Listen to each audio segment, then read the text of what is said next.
প্রিয় শিক্ষার্থী, আজকে আমরা প্রিপোজিশন নিয়ে দ্বিতীয় পার্টে চলে আসছি।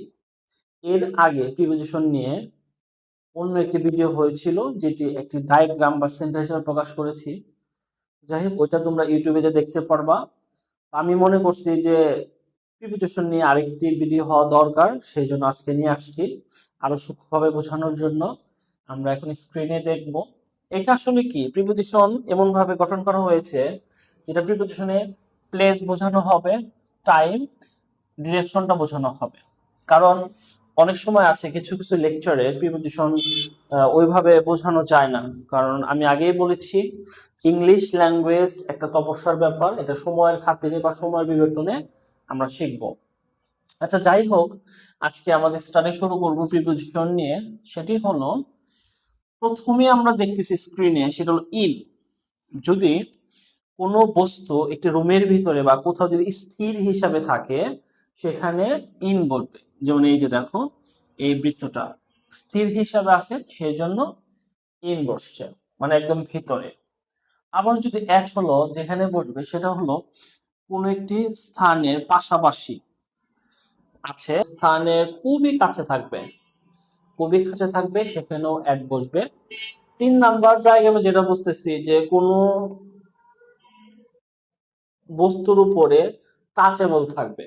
যেমন ধরো, তোমার বই ব্রেঞ্চের উপরে আছে, এটা অবশ্যই স্পর্শ অবস্থায় আছে, সেখানে অন বসবে। ধরো তোমরা একটা ব্রেঞ্চ হিসাবে কল্পনা করো, মানে টাচেবল, সেখানে অন বসবে। আচ্ছা, দ্বিতীয়ত দেখো, মনে করো তোমার মাথার উপর কি আছে, ফ্যান আছে, কিন্তু টাচেবল অবস্থায় নেই। সেখানে টাচেবল অবস্থায় নেই, সেখানে হলো কি বসবে, অ্যাবভ বসবে। যেমন দেখো, এটা কিন্তু টাচেবল অবস্থায় ছিল, এটা কিন্তু টাচেবল অবস্থায় নেই, একটা গ্যাপ আছে, সেখানে অ্যাবভ বসবে। আচ্ছা, 5 নম্বরে দেখো, ওভার কোথায় বসবে। আমি বলি, যখন মনে করি এটা একটা সেন্ট্রাল হিসেবে ধরবা, এটার উপর দিয়ে পার হচ্ছে, টাচ করে নাই, সেখানে তুমি ওভার ব্যবহার করবা। উপর দিয়ে বলতে গতিশীল, গতিশীল বোঝালে সেখানে কি বলবো, ওভার বলবো। যেমন ধরো, আমাদের মাথার উপর দিয়ে অনেক সময় পাখি যায়, এরোপ্লেন যায়, সেখানে ক্ষেত্রে ওভার বলবে।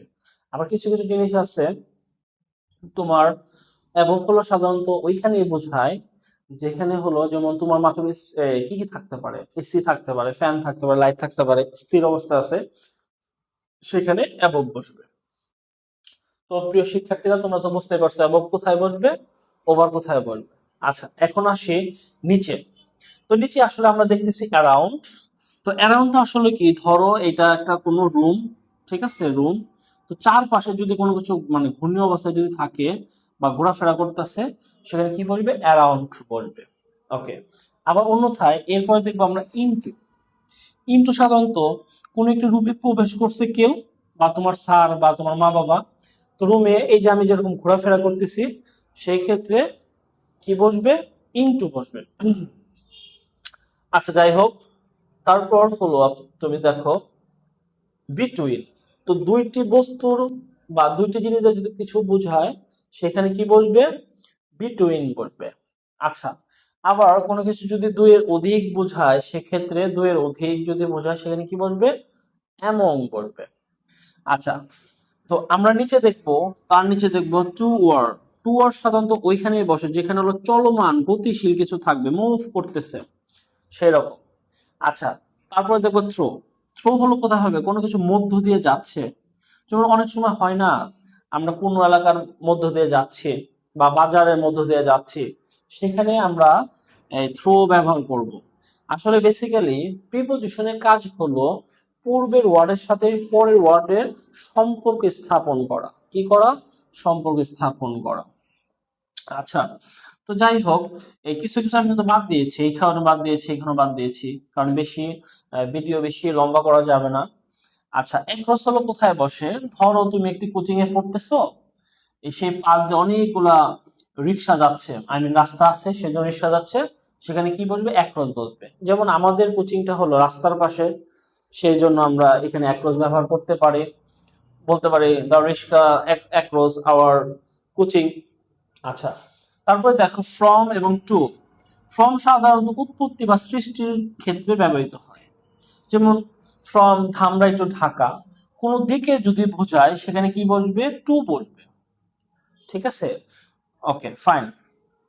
ওকে, নিচে দেখি আরো চিত্র রয়েছে, সেগুলো দেখতে হবে। ওকে, নিচের চিত্রগুলো হলো আন্ডার। আন্ডার তো অবস্থায় কি? আন্ডার মানে নিচে। ধরো একটা বেঞ্চের নিচে কিছু আছে, সেখানে কি বসবে? আন্ডার বসবে। তারপরে বিফোর, বিফোর মানে পূর্বে।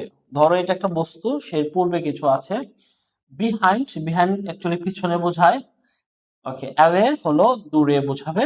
আর আউট অফ হলো বাহিরে বোঝাবে, মানে এই সেন্টার থেকে বাহির হবে, সেই ক্ষেত্রে বোঝাবে। তো প্রিয় শিক্ষার্থী, আজকের প্রিপোজিশন এই পর্যন্তই থাক। নেক্সট প্রিপোজিশন নিয়ে আরেকটা ভিডিও হবে।